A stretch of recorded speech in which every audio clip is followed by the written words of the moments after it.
Welcome to the story. Don't forget to like, subscribe, and support me. The horizon sliced through the inky blackness of space, silver hull gleaming in the light of distant stars. Inside, Captain Serena Cole sat in her command chair, eyes fixed on the endless void ahead. The colony fleet had been traveling for months now, charting the outer reaches of the known universe. Their mission to establish new colonies on planets that had been deemed habitable but had yet to be explored by humankind. With the Vanguard and Solace trailing behind, they were the first explorers of this new frontier. Serena glanced at the holographic screen displaying the ship's status. All systems were operational, but something gnawed at the back of her mind. The vast emptiness they were traversing felt different, thicker somehow, as though the very fabric of space was shifting. She brushed the thought aside. Space travel always came with uncertainties, and she had a crew to lead. Captain Weave had picked up an anomaly ahead. Dr. Malik Tennyson's voice crackled over the intercom. The ship's lead scientist Tennyson had a tendency to overanalyze, but this time his tone carried an edge that piqued Serena's curiosity. "Details, Doctor?" Serena replied, leaning forward in her chair. Tennyson's face appeared on the holoscreen, his brows furrowed. "We read detecting a spatial distortion about 100,000 kilometers ahead. The readings are strange. It doesn't match anything in our database."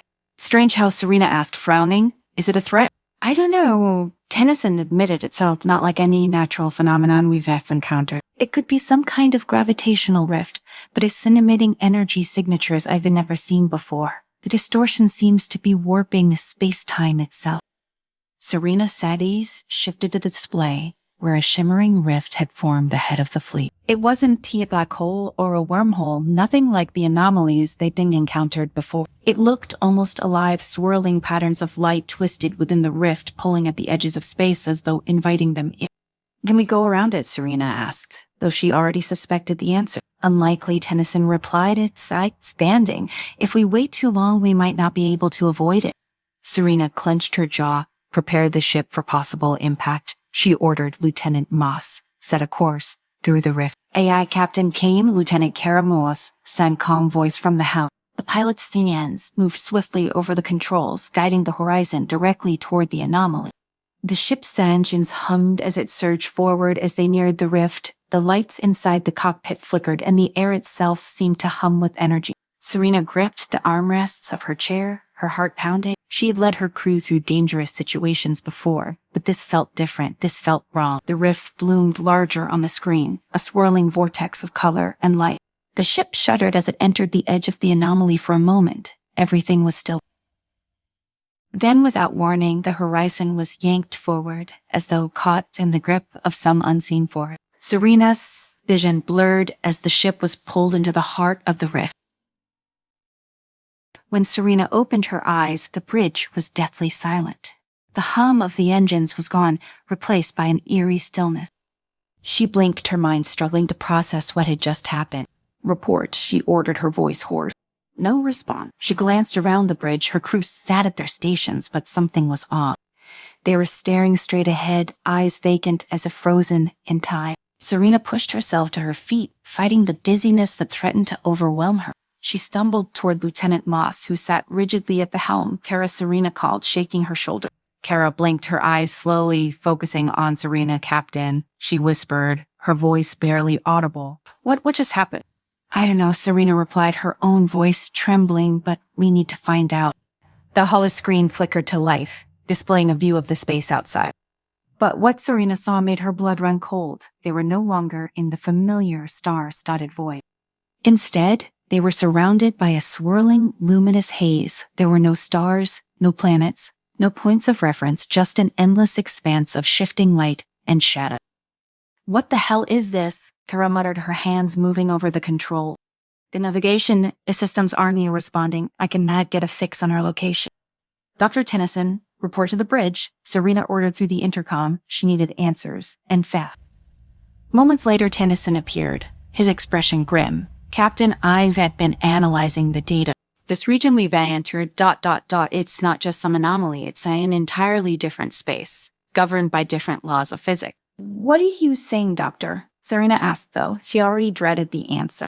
I am saying that we are not in normal space anymore, Tennyson replied. This region is controlled by some kind of energy field, and it's warping our perception of reality. We might not be able to trust what we receive. Serena's stomach twisted. How do we get out? Tennyson shook his head. I don't know. We need more data. As the hours dragged on, the effects of the anomaly became more apparent. Crew members began reporting strange phenomena, hallucinations, voices, shadows that shouldn't be there. At first, Serena dismissed it as stress, but soon the entire ship was affected. Even she wasn't chi immune. Late one night, while reviewing sensor logs in her quarters, Serena felt a presence behind her.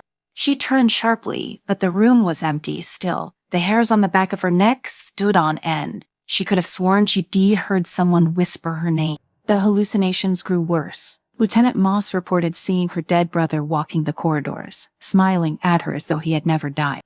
Engineer Liam Rook, the ship's head technician, claimed that parts of the ship were shifting corridors that should have led to engineering now opened into storage bays, and sections of the ship seemed to change size.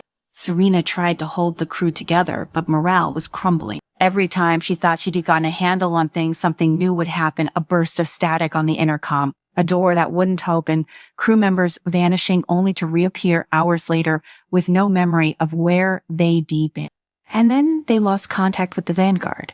One moment, the other ship had been trailing them, sending routine updates. The next, it was gone. No wreckage, no distress signal, just gone. Serena stared at the empty space on the screen where the Vanguard should have been. Her hands trembling. This can't be happening, she whispered to herself. But it was. Dr. Tennyson grew increasingly obsessed with studying the anomaly, spending hours in his lab analyzing the energy signature. He claimed that the energy field wasn't just distorting space, but time as well. We could be trapped in some kind of temporal loop, he suggested one day, his eyes wide with exhaustion, reliving the same moments over and over without realizing it. Serena wasn't sure whether to believe him or to write it off as paranoia. But deep down, she felt the same disquiet. Time didn't feel right. The days seemed to blur together, each one indistinguishable from the last.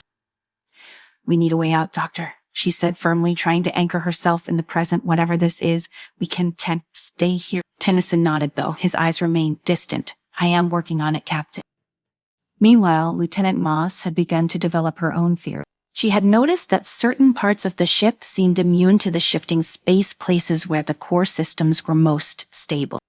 If we can focus on what we know is real, maybe we can disrupt the illusions, she suggested during one of the increasingly desperate strategy meetings. Serena seized on the idea, desperate for anything that might give them a foothold in the chaotic reality they found themselves in. What do you need?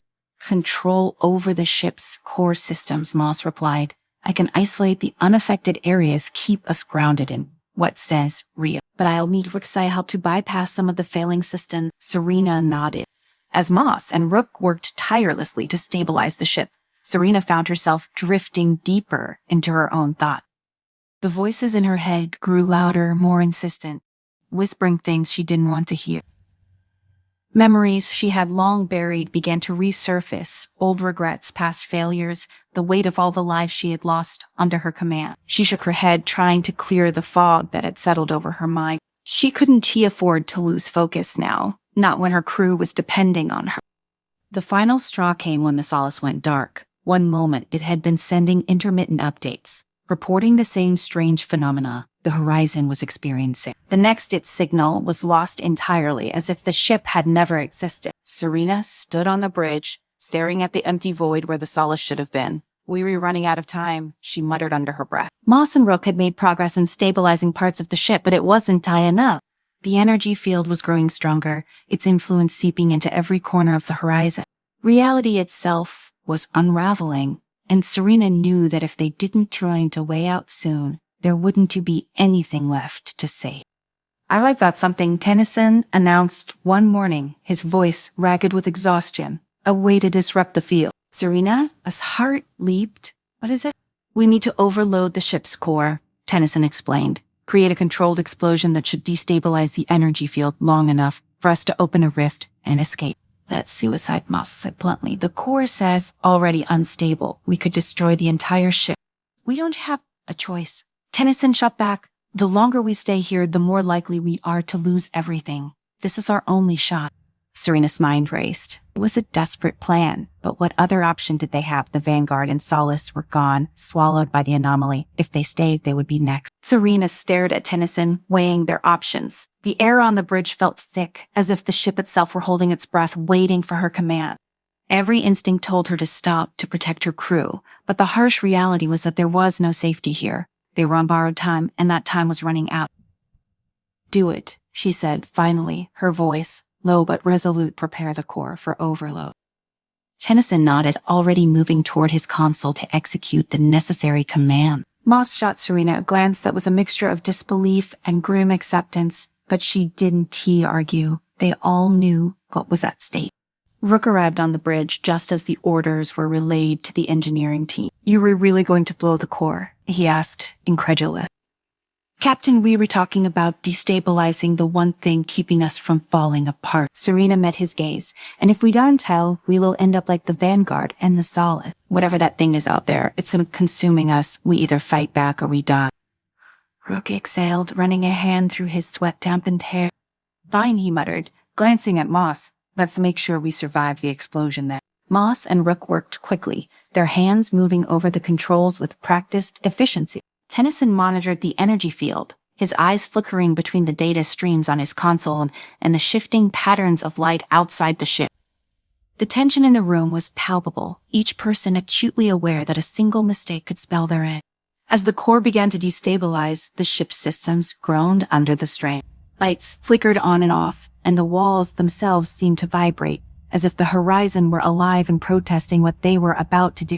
Serena clenched her fists, trying to block out the rising whispers in her mind. She couldn't afford to lose focus now, not when they were so close. Then, just as the core reached critical levels, Tennyson shouted, "Now, initiate the overload."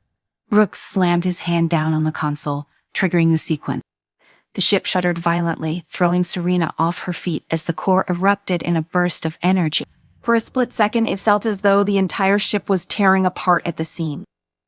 The air was filled with the sound of groaning metal and the screech of alarms, but then silent. Serena's breath caught in her throat as she looked around, waiting for the inevitable destruction. But it didn't come. Instead, the view screen showed something miraculous.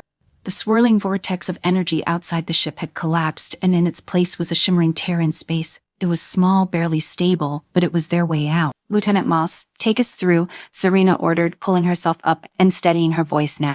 Moss, despite the chaos around her, was calm as ever, her hands deftly guiding the horizon toward the rift. The ship groaned under the strain of the core's instability, but Moss did not falter. As they neared the tier, the ship began to accelerate, drawn toward the opening by some unseen force. The moment they passed through the rift, everything changed. The ship lurched violently, and for a moment Serena's vision went black. When her sight returned, she found herself gripping the armrest of her chair, her heart pounding in her chest. Around her, the bridge was still intact, though the crew looked just as shaken as she felt. The view screen flickered back to life, revealing the familiar sight stars. Real tangible stars, not the shifting illusions they had been trapped in. Serena let out a breath she hadn't realized she was holding. They had made it. "We're back in normal space," Moss confirmed, her voice thick with relief. Serena nodded, though her body was still tense, as if expecting something to go wrong. She couldn't let herself relax just yet. "Status report," she ordered. Rook checked the ship's systems, core cells barely holding together, but stable. "For now, we took a lot of damage, but we realized." Tennyson stared at his console, eyes wide with disbelief. "The energy field ... deets gone." "We were clear." Serena leaned back in her chair, the weight of everything that had happened pressing down on her. The horizon was a shadow of the ship it had once been, but they had escaped. They had survived, and that for now was enough. The crew was silent, each person lost in their own thoughts as the reality of their situation began to sink in. The losses had been heavy both in lives and in morale, but they were still here, still fighting, and that had to mean something. As the hours passed, the ship's systems were slowly brought back online, and the crew began to assess the damage. Reports came in from the remaining sections of the ship, confirming that they were still operational, though barely. The ship's sense hull was riddled with fractures, and several key systems were offline, but they were alive. Serena stood by the view screen, staring out at the stars. They had come so far, faced so much, and yet there was still so much ahead of them. The galaxy was vast, and they were but a small ship drifting through its endless expanse. But now more than ever, Serena knew they had to keep moving forward. Dr. Tennyson approached her, his face pale and drawn. "Captain, I still don't understand what that energy field was. It defied every law of physics. We know I think it was just some anomaly." Serena did respond right away. She had been thinking about the same thing ever since they had escaped. The energy field had felt alive in some way, as though it had been aware of their presence, manipulating their perceptions, feeding on their fear and confusion. But what had it been, and more importantly, had they truly escaped it? "I don't know, Doctor," she said, finally, her voice low, "but whatever it was, we were out of its reach now." Tennyson nodded, though the uncertainty in his eyes remained. "I suppose we may never know." Serena glanced back. At the view screen, the stars were steady, constant, a far cry from the chaos they had just escaped. But even as she watched, she couldn't shake the feeling that something was still out there, lurking just beyond the edges of their perception. "We'll chart a new course," she said, her voice steady, "and we'll keep moving." Tennyson left her side, returning to his console as the crew continued their work. For now, they were safe. But deep down, Serena knew that their journey was far from over. The universe was vast, filled with unknowns, and they had only scratched the surface. As she stood there, watching the stars, she couldn't help but wonder what else was waiting for them out there in the dark.